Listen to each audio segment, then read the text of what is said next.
السلام عليكم ورحمة الله وبركاته، ازيكم يا شباب؟ هنكمل بس على اللي فات، معلش عشان الصلاة يعني فكسلت أعمل فيديو بعدها على طول. فدلوقتي هنكمل البرنامج ده. هنا كان بيتكلم عن اللوجيكال اوبريتور اللي هم اند اور ونوت. فأنا أخدت الكود ده، كان فيه تعديلات كتير، يعني أنا ممكن أقول لكم عليها برضو عشان لو خدتوا كوبي. هنا الدبل كوتيشن دي عايزة تتعدل، ودي عايزة تتعدل، ودي عايزة تتعدل. ايه تاني، طلعت الاكس دي حيرتني كتير، فاتمنى ما تحتاروش فيها يعني، ما تحتاروش فيها. الاكس دي سمول، الاكس دي سمول، اكس دي سمول، وهنا كابيتال. فخدت بالك، يا اما تعدل دي تخليها كلها سمول، تعدلها لسمول، يا اما تعدل دول كلهم لكابيتال. تمام. وان شاء الله باذن الله الكود هيشتغل معاك زي الفل. تعالى بقى للكود. هنا هنا الاكس كتبناها بخمسة. فهنا الاف اكس أكبر من العشرة. لو الإكس أكبر من العشرة، وي دي وي لازم الشرطين كده يتحققوا، والإكس دي أقل من العشرين، يعني بين العشرة والعشرين، اطبع لي is between 10 and 20. طب هي دلوقتي هنعتبرها بقى، احنا قلنا خمسة خلاص، فالخمسة أكبر من العشرة، لا. فكده مش عايز أكمل، مش هنزل هنا خلاص ولا هكمل باقي الكود. تعالى هنا، الخمسة أقل من الخمسة، مش هكمل برضو باقي الكود. الخمسة لا تساوي العشرة، أهي. لو الخمسة مش بتساوي العشرة، الخمسة مش بتساوي العشرة، فأنا لو عملت كده run أهو x is not equal 10. طب لو أنا خليتها مثلا، خليتها 11، فهينزل هنا 11 أكبر من العشرة. طب نكمل اللي بعده، و11 أقل من العشرين. أيوة فعلا، يبقى ما أكملش الباقي ده، أنزل هنا على طول. جرب أهو. تمام، نكمل. هنا انطبق على كله يعني، تطابق مع الكودين التانيين. ليه؟ احنا قلنا دي تنفع تمام. طب تعالى كده، دي ال11 اكبر من الخمسة. استنوا كده، ايزر. طب ازاي يعني الخمسة اكبر من ال11؟ تمام، كده الشرط ده ما اتحققش. طب او كده شرط من الاتنين لو اتحقق هيشتغل. طب ال11 دي اكبر من العشرة، فعلا خلاص حقق لي الشرط ده كمان. طب ال 11 دي لا تساوي ال 10، برضو يبقى حقق لي الشرط ده كمان. تمام كده، التلات شروط اتحقق. بس كده. بعد كده الاساينمنت قلت اعمله معاه في نفس الفيديو بقى. اول حاجه هنا بيقول لك make a simple calculator using if with operations، اللي هي الضرب والقسمه والجمع والطرح. عايز يعمل آلة حاسبة صغيرة كده تضرب لي وتطرح لي وتجمع لي وتقسم لي. فأعملها ازاي؟ أقول أنا أعملها ازاي. هي ممكن هنا، لا انا ما اظنش ان انا هنا ناسي حاجه فيها يعني. هنا زي الفل. اول حاجه انت محتاج ثلاثه variables، 3 variables. ايه هما؟ اول حاجه نمبر 1، الرقم الاولاني. تاني حاجه الاوبريتور اللي هي العمليه، انا عايزها جمع ولا ضرب ولا طرح ولا قسمه.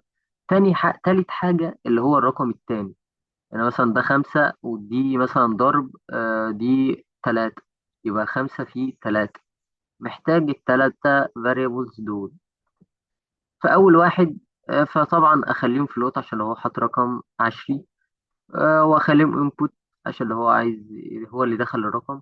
فبقول له enter the first number، enter the operator اللي انت العملية اللي انت عايز تعملها، enter the second number الرقم التاني اللي انت عايز تدخله. نمشيها بقى بالاف والالف والإلس. أول حاجة if operator، لو العملية دي بتساوي، هو دخلها عملية جمع، لازم تعملها كده. لو هي بتساوي اتنين يساوي، لو هي بتساوي عملية جمع، اطبع لي نم واحد زائد نم اتنين. يعني مثلا خمسة زائد 10، يبقى خمسة و10، يبقى خمسة زائد 10.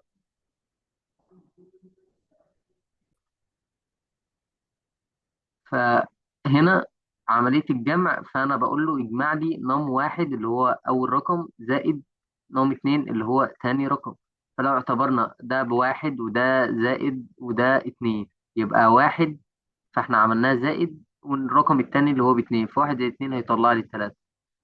ال اف هنستخدم بقى كله ال اف لحد ما نوصل للآخر اللي هي إلس، اللي هي دي.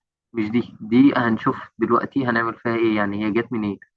بعد كده ال اف برضو اوبريتور، عملناها بالطرح، وكذلك برضو هنا تبقى طرح، هنا ضرب، هنا برضو ضرب، هنا اسم. فهنا بقى في، يعني هتنقسم لاتنين. لو انا قسمت على عدد صحيح، يعني عدد اسمة طبيعية صحيحة، ساعتها هيكون فيها، هتنزل هنا، هيطبعها لي تمام زي الفل. نوت ايكوال زيرو، يعني لو هو مش بيقسم على الصفر فتمام مشي لي الاسم، يعني 4 على الاتنين فيها الاتنين، 6 على التلاتة فيها الاتنين، وكذلك. طب لو هي ايكوال زيرو، فانا ما كتبتش هنا ايكوال زيرو عشان هي إلس، لو مش كده هتبقى كده.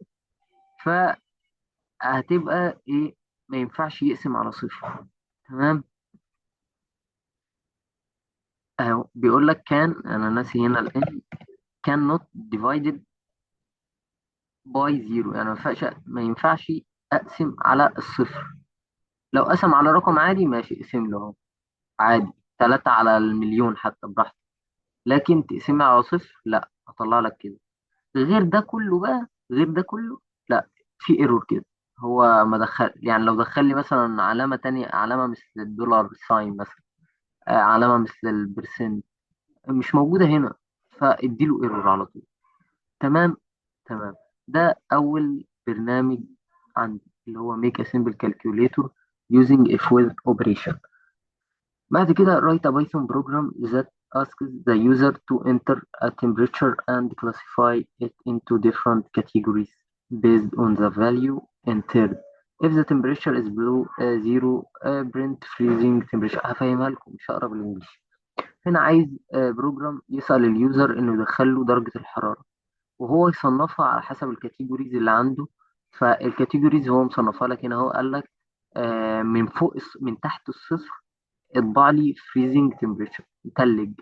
لو بين الصفر والعشرين اطبع لي كولد ويزر، يعني تلج. بس بيقول لك انكلوسيف اوف زيرو، يعني بتضم الزيرو لكن ما بتضمش العشرين. تمام.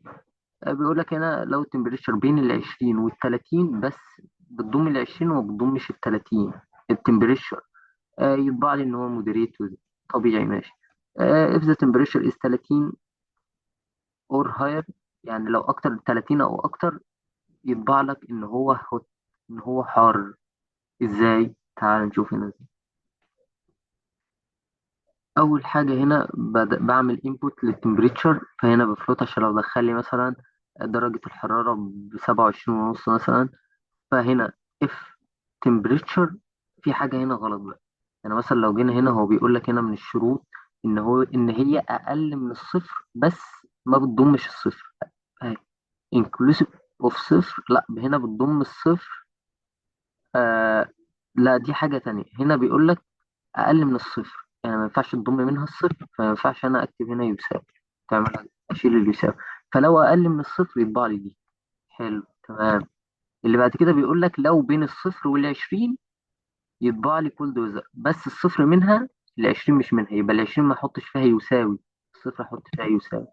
اهي لو التمبريتشر بين اقل، اكتر من او يساوي الصفر واقل من العشرين، يطبع لي كل دوزر. تمام. تمام.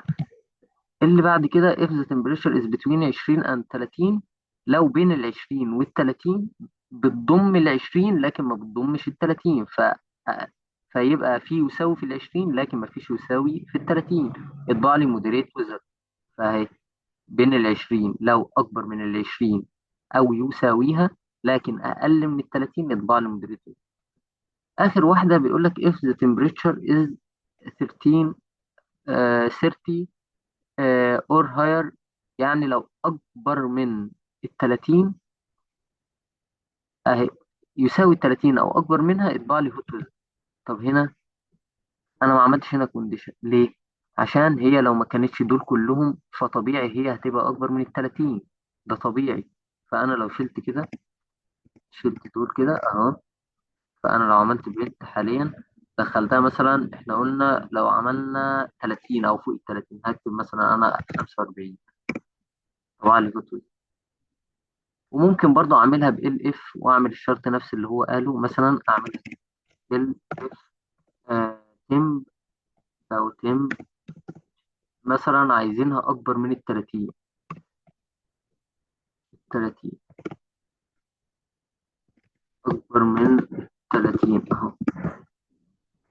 نسينا نعمل التغيير اهو. مثلا عملنا 45. ايه ده؟ طب ايه المشكلة؟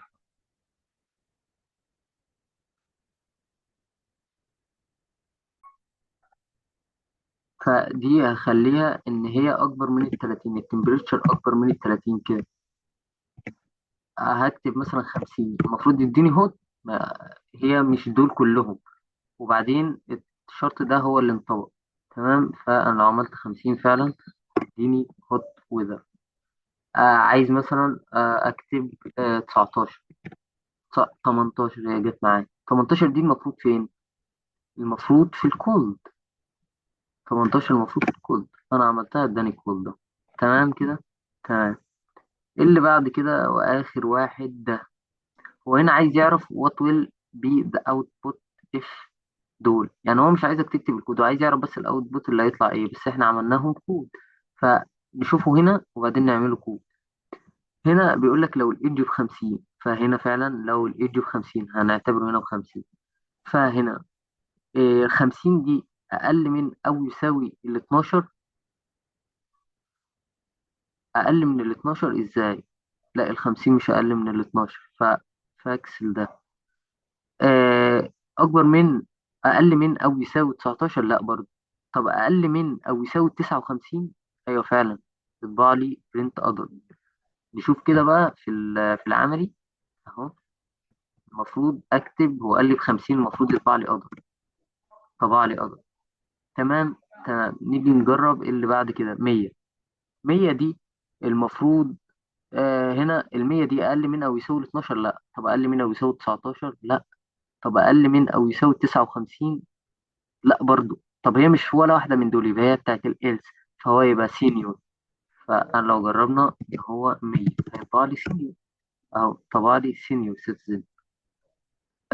اللي بعد كده 5. نشوف هنا الخمسة أقل من أو يساوي ال 12. أيوه فعلا، أقل من ال 12. طب الخمسة أقل من أو يساوي 19. أه برضو. طب الخمسة أقل من أو يساوي 59. أيوه برضو. فنيجي نشوف الخمسة هتعمل إيه. 5 طبع لي شايلد. أول واحد، ده اول واحد قبله، ما هو بيمشي سطر سطر. فقبله ده اول واحد انطبق معاه، خلاص طبعهولي على طول. طبعهولي، فانا مش هكمل الباقي ده. الباقي ده مش شايفه. طب لو انا شلت ده اهو، المفروض برضه هيمشي لي سطر سطر. ايه اف الاول اوكي اهو. المفروض هيمشي لي سطر سطر. 5 طبع لي اول حاجه ظهرت لي قدام. طب انا لو شلت ده اهو، المفروض برضه يطبع لي اول حاجه هتيجي قصاد. 5. ما هو منطبق على التلاتة أصلا، بس هو بيمشي واحد سطر سطر. فأول كود قبله أو أول سطر قبله لقى انطبق معاه. فتمام كده، خلص. بس كده مفيش حاجة تاني. ودي كانت آخر حاجة في الكونديشن. إن شاء الله الفيديو الجاي هتكلم فيه عن الفانكشن. بس كده، والسلام عليكم.